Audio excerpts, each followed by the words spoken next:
On the first 24 hours following a cybersecurity breach, what has to happen, how you can help guide your clients through the early stages of such an incident. We'll see the rapid mitigation, the remediation techniques that your clients will need to reduce the attack's impact. We are joined today by Teleris Cybersecurity Solutions Architect Jason Kaufman and his guest Rosanna Filingeri, VP of Sales at CyberSafe Solutions. Both are returning Teleris Tuesday call presenters. Jason, Rosanna, welcome back to the call. Glad to have you today. Yeah, thanks for having me. I really look forward to this talk track. It's actually one of the biggest, most demand cybersecurity conversations I've had this year. So I wanted to, end it with one of the top talk tracks. So perfect. Yeah, I'll take it. I'll take it from here. So yeah, one we want to talk today is incident response. So we talk about through cybersecurity training a lot of remediation techniques and mitigations that you could do. We talk about all the different tool sets, all the services, anything that you want to bring to the table in order to mitigate that threat from coming in and potentially contain it after something breaches the network. So one of the first things we talk about is, hey, always plan for when an attack happens, not if. But nobody really, understands what really happens when that attack happens. So we wanted to cover, some of the techniques here in different flavorings. So you have a go-to strategy for that. If the customer comes to you and says, "Hey, we think we're actively going through a breach, or we know we actively going through a breach because we have this blue screen that tells us that everything's encrypted," what do we do? So we want to arm you with those techniques and somebody to go to, so you're ready to rock and roll if and when that conversation happens. So let's go to the first slide. Want to give you a few different data points for those great talk tracks that we have for that customer. So you can say, hey, if you have this type of incident, call me because I'm your advisor for anything cybersecurity. So some reputable data points here, I like to call them some truth bombs. If you look at the Verizon 2024 Data Breach Investigations Report, which is a very well-known industry report, 68% of breaches were involved with non-malicious human element.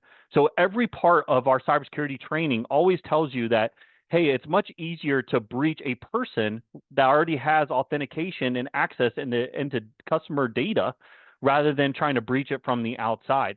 In fact, 68%, I know it's on the Verizon report, but if you look across the industry, you'll see that even get up to the upper 80s. It actually increases year over year because it's much easier to hack. If you ever talk to Jeff Hathcote, our other cybersecurity architect in the West, he always talks about Betty from accounting. It's much easier to hack Betty than it is to hack a firewall that's constantly updated and patched. And of those incidents that happen, 81% of the companies that have a plan in place, only 34% consider those to be effective. So where that's important for you is if you're asking a customer or a client, hey, do you have an incident response plan currently? You can actually challenge them on it and say, hey, are you confident that it's actually up to date? Or what if you had a ransomware attack that from this known entity, or you had this type of breach? Do you know how your team would react to that?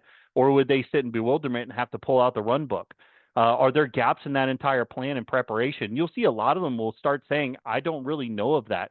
The biggest question in cybersecurity that we can ask is, are you sure?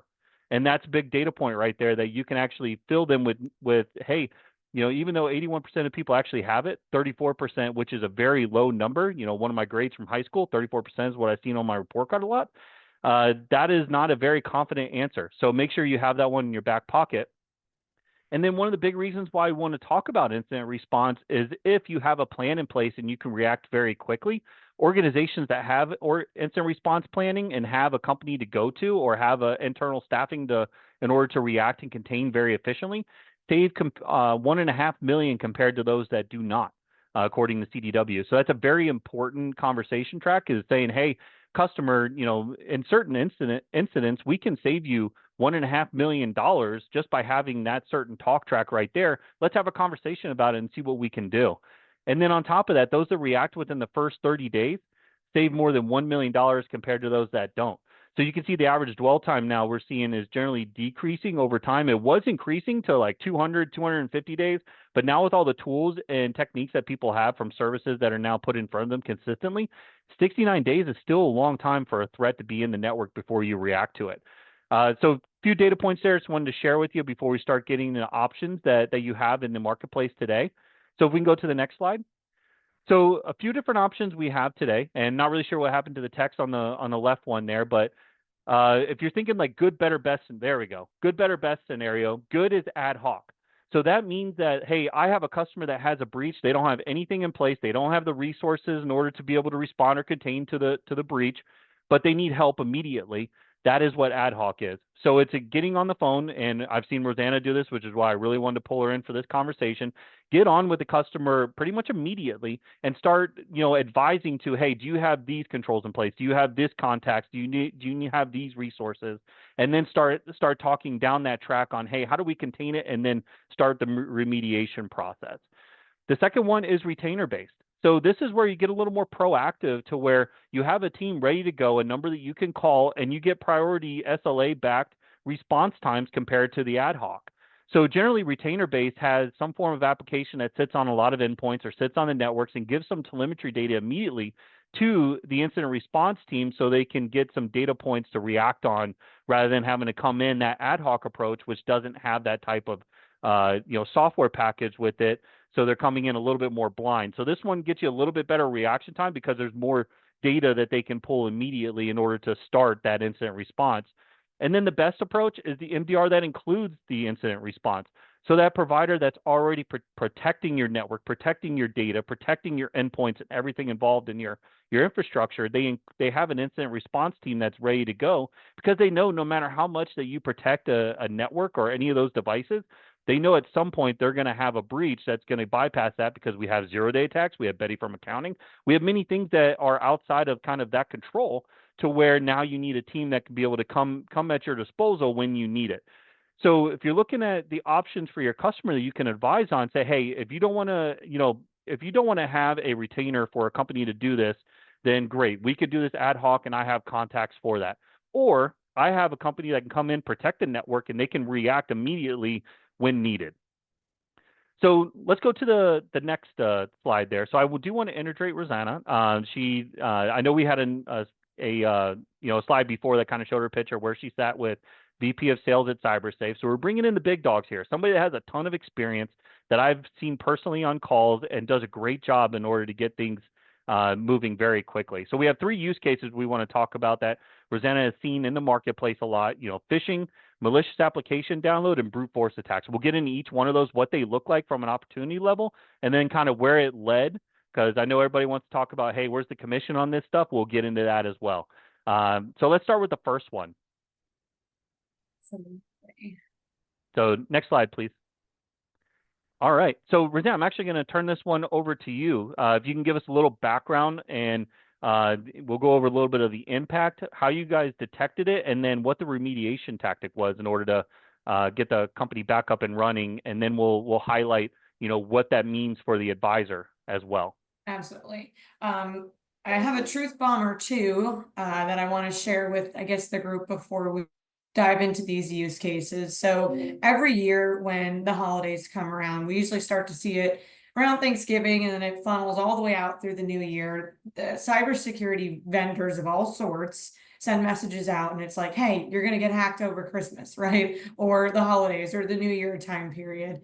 Now, we don't believe in education by scaring folks, but we do know that there's some sort of communication that's necessary to come from you folks to your base.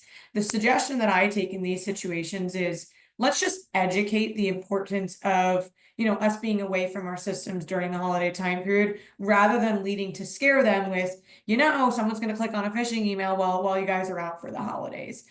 So subtle nuance in that communication. When I meet any partner I've ever met of ours, the first thing that I say to them is, while I hope that your clients never have a cybersecurity event, I know for a fact that is, an inaccurate or inappropriate way of thinking. Something will happen at some point in time. So we want to walk the very balanced line of educating them that they know that they can call you when something happens, and then scaring them or potentially being a little distasteful in the messaging that goes out. So one of the things that I always suggest with year-end messaging is, hey folks, we're approaching the end of the year. We focused a lot on cybersecurity this year. We've been able to help our clients with a couple of strategic examples. Think about us in the new year, or let's spend some time so we can educate you what we've learned this year. That way you plant the seed and it's not that scary message to folks. Now, jumping into the use cases, I think a really important background is whenever we protect a business, right, from CyberSafe's perspective, we want to make sure that we understand all of the places that they inherit risk from. You guys as strategic advisors could and likely should have this conversation before you even start the cybersecurity talk track, right? So where do they do business? How do they do business? When do they do business? The more you can learn on that, the closer you can get to their business strategic planning for the year, the better you can detect cybersecurity events. So in this particular example, this happens, I promise you guys, like all day, every day, right? People are most guilty of clicking on something within an email. Please Threat use actors, the phrase Betty from accounting for this one. yes, Betty from accounting. So Betty from accounting is likely busy. She wants to be clicking on whatever she needs to get her job done, and she's ready for the holidays to come about. So Betty from accounting gets a link and she clicks on it. Maybe it was a link to someone saying, hey, I've got this order, or I need to change my payment terms, whatever that may be. The misconception here is that email filtering is going to stop all of these things, right? We need to have it. There's just no disrespect to any of those filtering platforms. We also need to be making sure that we're spending time to properly configure our Microsoft 365 tenants. There are so many security things in those, but no one ever knows how to turn them on. Actually, so much so that when we get proactive clients that sign on to our XDR or EDR Plus offering, we go through a hardening exercise with them intentionally. So that's the first two things. But Betty clicks on this link and it takes her to a site where she can enter her credentials. She does because she's just trying to do her job. I saw one of these last week actually with the DocuSign. So a DocuSign link took them to a phishing link, put in your creds. Now the threat actor has been given these credentials and they can poke around and do whatever may be necessary. Here's the misconception here. Most people think that this is not a detectable event. That is not true, right? There are a number of different things that a strong security team should have been able to see in this situation. One, malicious link that was clicked on and interacted with. Security teams like ours always expect for them to have clicked and given their credentials, right? Even if the user says that they didn't, they generally do, and then they get scared and they don't want to tell us. That was the first piece. The second piece was once those credentials were given up, that account was likely logged into in two places at once because the threat actor was trying to do their job, right?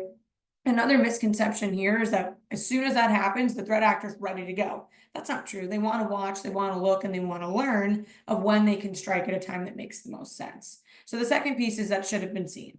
The third piece is when a threat actor tries to learn more about a business, their job is obfuscating defenses. If you guys ask anyone who has gone through this email use case, I guarantee you they will say, oh yeah, we didn't know exactly what happened, but then there was a rule set up saying, take this email, take any emails coming from this sender and forward them out or forward them to RSS, right? I don't even know what that was when I started working with CyberSafe, right? But essentially that's a way for a threat actor to try to go without detection.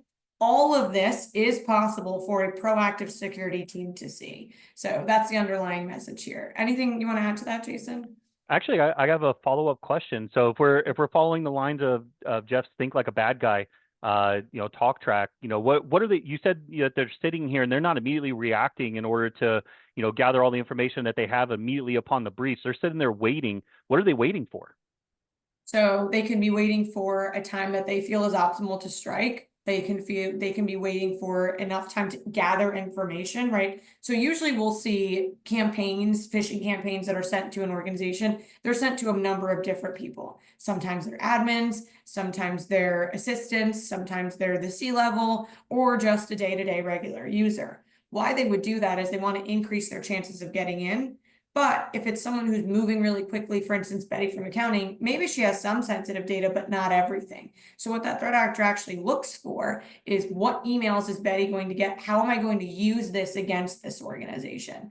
So that's that concept of dwell time where they're sitting there just waiting to listen and learn for something that's happening.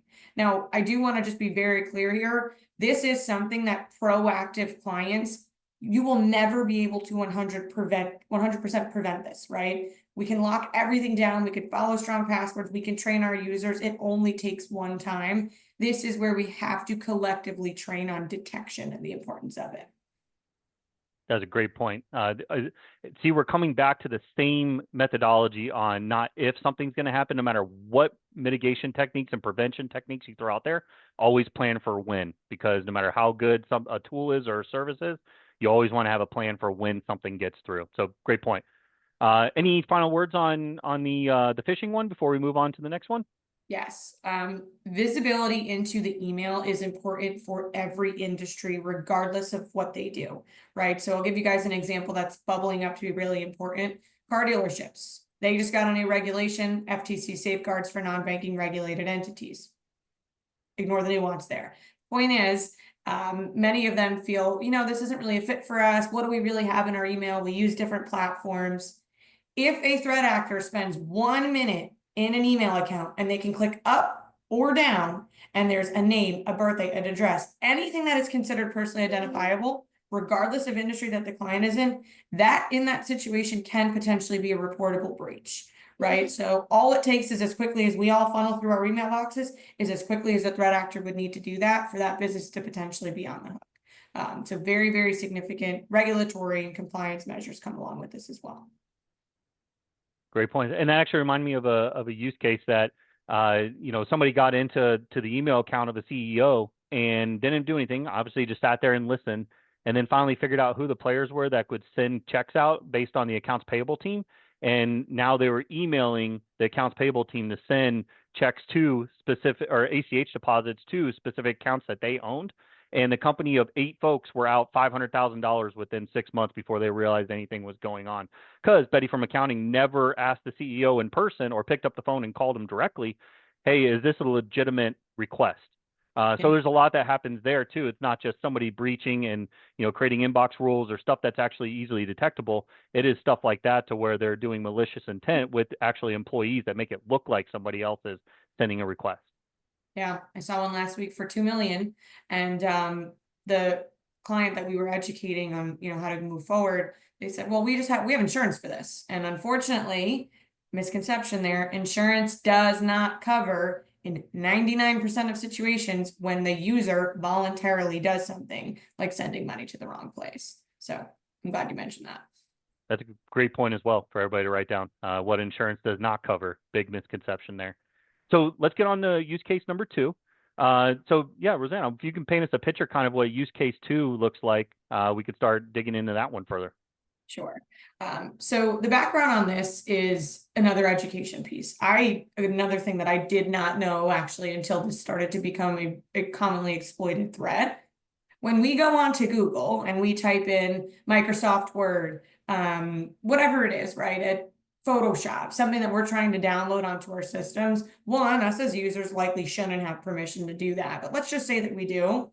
Usually the first, second, and third links, you guys all probably know this, I didn't, but in case you don't, are sponsored, right? Today, one of the most common attacks actually is threat actors creating malicious links, SEO poisoning, sponsoring them, and waiting for someone to interact with them so they can advance their threat actor tactics, right? So going out to Google and downloading anything, we all know really, is not a best practice, but it's very important to understand the ramifications that can happen. So this is a real use case from a client that we had supported as a proactive client, right? Rather than an incident response situation. And I'll tell you why we included this first. So in this particular environment, one of their users, they were a law firm. They went out to download a document a software that was responsible for helping with their documents.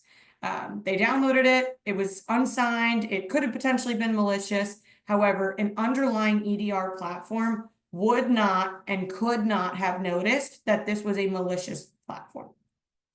So the EDR, if you guys are thinking, didn't notice them going to the website, didn't notice them clicking, and didn't notice them downloading that malicious application.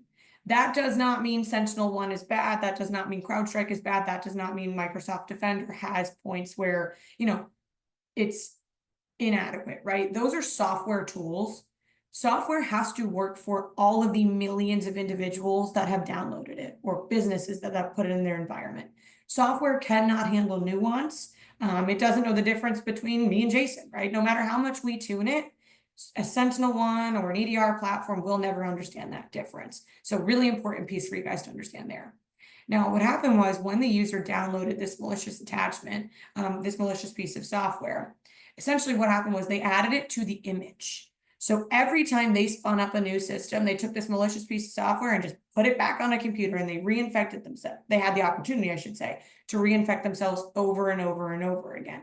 Here's the important piece. CyberSafe had a detection around potentially malicious behaviors associated with indicators of compromise. Again, we learn a lot from our incident response practice. So we were using that EDR agent to continuously interrogate the environment.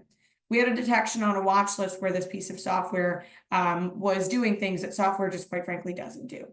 Would an EDR have noticed this malicious activity at some point in time? Yes. However, things like a DNS request or potentially reconnaissance in the environment, that's the importance of having a security team that understands the underlying client. So we got on the phone with the client and we said, hey, we're seeing this weird thing happen. Where did you get this piece of software? How did it happen? And essentially it was an IT admin. It was only in that conversation where they actually told us, wait a second, we just got this system. Do you think we bought it and it was compromised? It came hacked? And we were like, no, right? Very, very unlikely. What did you do when you were configuring this? Turns out the story that I just told you guys, they went out to the internet and they downloaded something and they put it on that system. If the analyst did not take a couple steps there, every time they configured a new machine, they would have reinfected themselves over and over and over again, right? So the importance in that is being able to really, really understand what the client's normal is and react before the abnormal comes. Now, in this particular situation, if it was an incident response client, there is a very high likelihood, I'd say close to 100%, that they would have been in a full ransomware situation because they were proactively reinfecting themselves simply because one of their IT admins downloaded something from Google.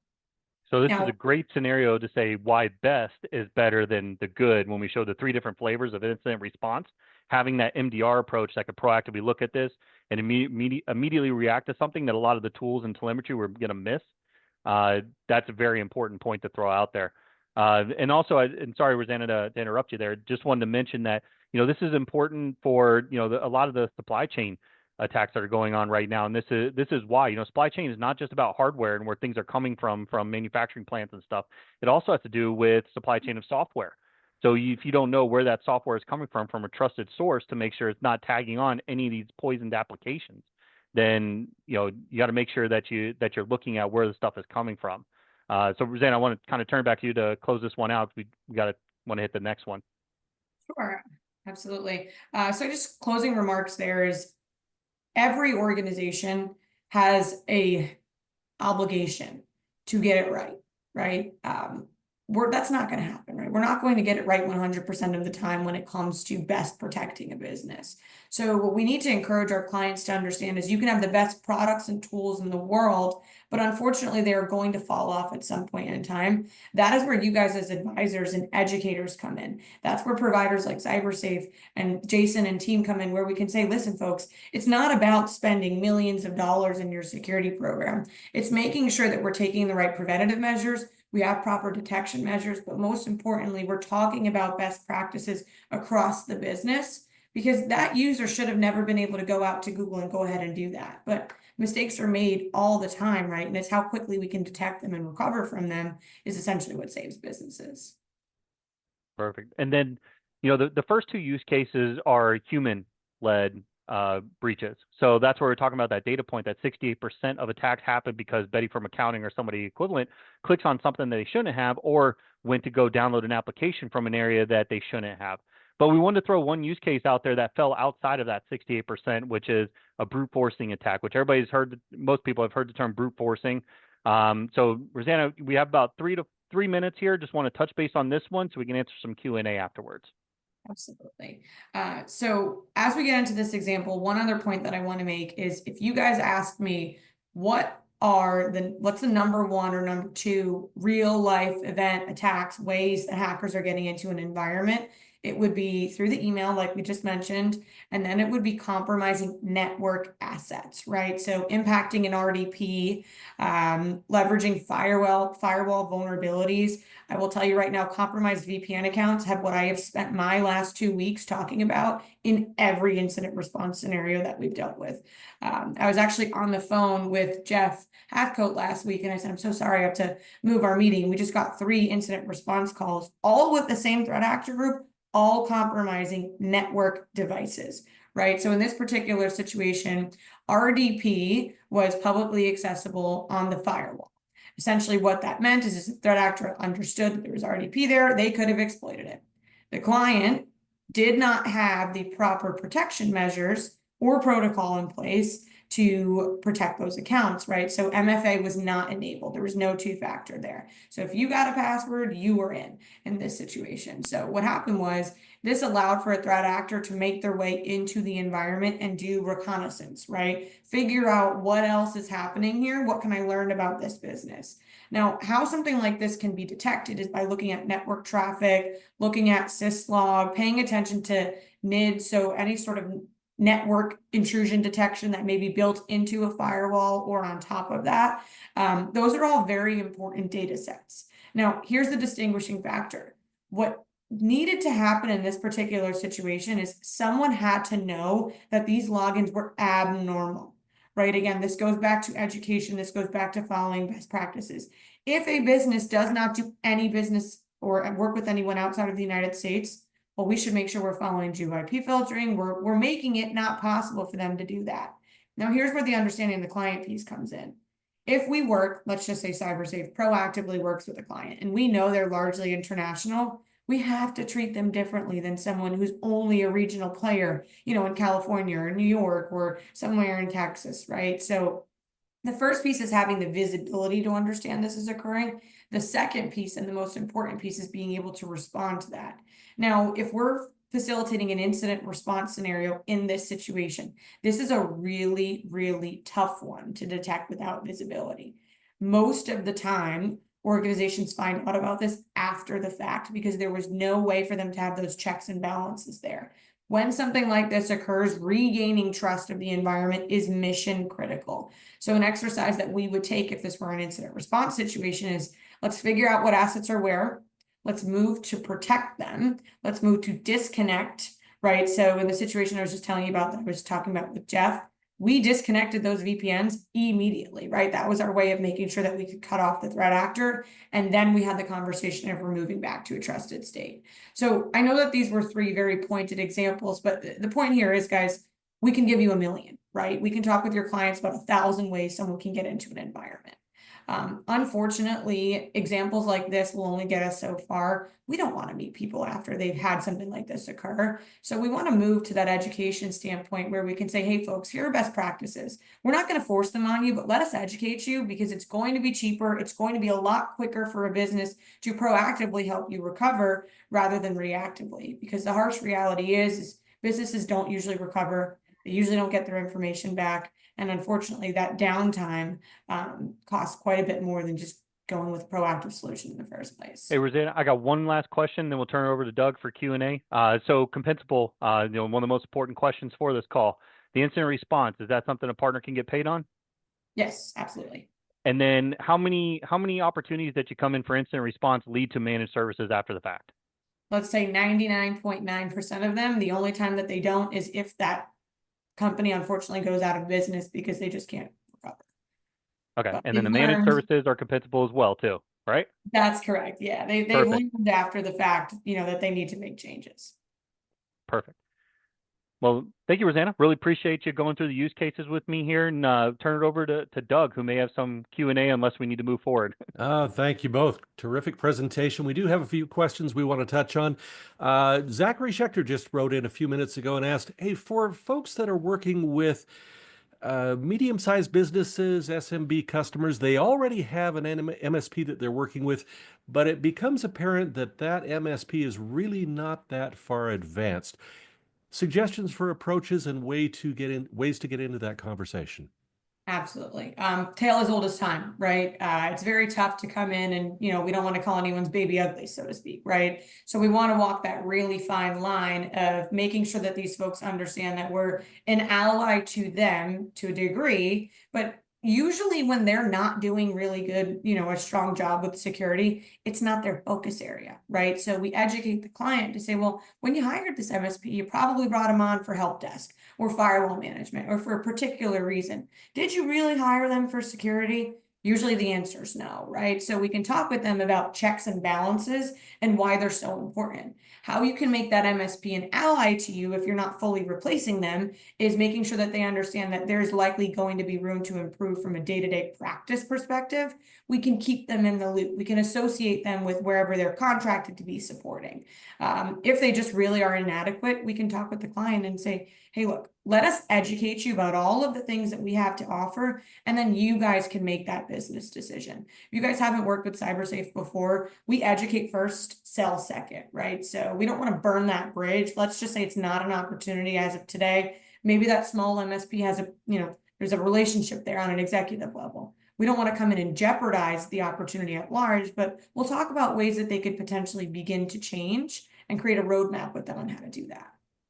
And So that's where important it to kind of keep. leads to the pen test conversation. So if you have an MSP already and you're, maybe you have some doubts that they're effectively managing it, that's a great time to start positioning on, hey, we want to work with the MSP here, but let's see where they're at. Let's see if there's any gaps that we can help them fulfill, because you never want the company protecting, the infrastructure, also performing the penetration test, see where the holes are. You want a third party always do that. And that's why we always educate on having a third party do that and then change those third parties year over year. So you get a different visibility and a different team trying to figure out how to breach a network. So that's one of the talk tracks that we generally lead down if there's an MSP that there's potentially some gaps, is start talking that pen testing conversation to lead into that cyber safe education approach. Yeah. Important separation to note.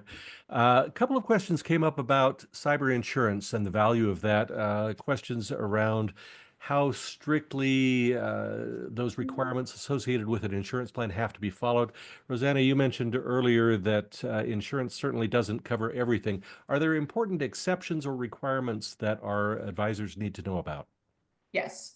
So in an incident response situation, we will triage alongside you folks, right? So I saw one of the questions is, as an advisor, shouldn't we tell them to contain and call insurance? Yes. But we want to make sure we're giving very clear direction on that. A lot of the times people jump to try to recover, and sometimes IT professionals actually impact the data that we can use or the artifacts of us figuring out what might have happened when. So we actually ask them to do nothing until we triage with them. Now you're probably thinking, well, how do we do that in a real live active breach situation? Our team is accessible 24/7, 365. We will triage with them and tell them exactly what to do and when.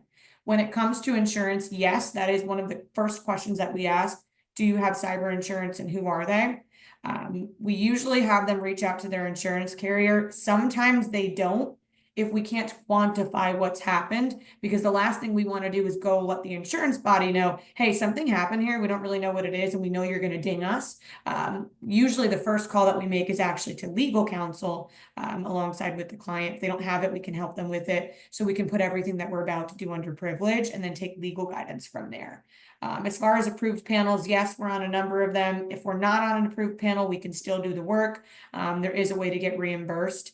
If we hear that it's not an option for us to have the client reimbursed or to do the work, we will make sure that they are put in the hands of someone that can properly support them going forward. We will do that. We don't charge for it. We just want to make sure that your client is properly handled. And then we could take a run at the future, long-term support from there. And then one more really important question that I did see in the chat. So CyberSafe includes unlimited remote incident response on all covered assets with our proactive solution. So if they're an EDR, which is their endpoints networking, their endpoints, desktops, laptops, and servers, an EDR plus, which is their endpoints plus their email, or an XDR that is fully included, they do not need a retainer. If it's not a client of ours and we meet them, we can do an incident response scope of work. Depending on the environment, they can be 15,000. I dealt with one for 8 months and it was north of 250,000. Right, it was a pretty impacted environment. So it does run the gamut. All of that is commissionable, and anything that comes out of that is, of course, tied to whomever introduced us to the opportunity. Thanks, Rosanna. Terrific information. We are out of time for Q&A, but I'll leave the chat window open. You can continue to submit questions and comments. Jason and Rosanna will continue to answer those. Jason, last word for you to sum this up today. Yeah, I think it's great topic here, and great not only data points but also recovery techniques in order to have that conversation with your customers to show what value you can bring to the conversation when keyword when an incident response happens or a breach or anything like that, even if they have somebody protecting their infrastructure. So I think it's good to take Rosanna's information down and have that in your back pocket in case you do get that call. So thank you everybody for joining. Thank you both for being here. As always, terrific presentation. Hope to have you both back soon.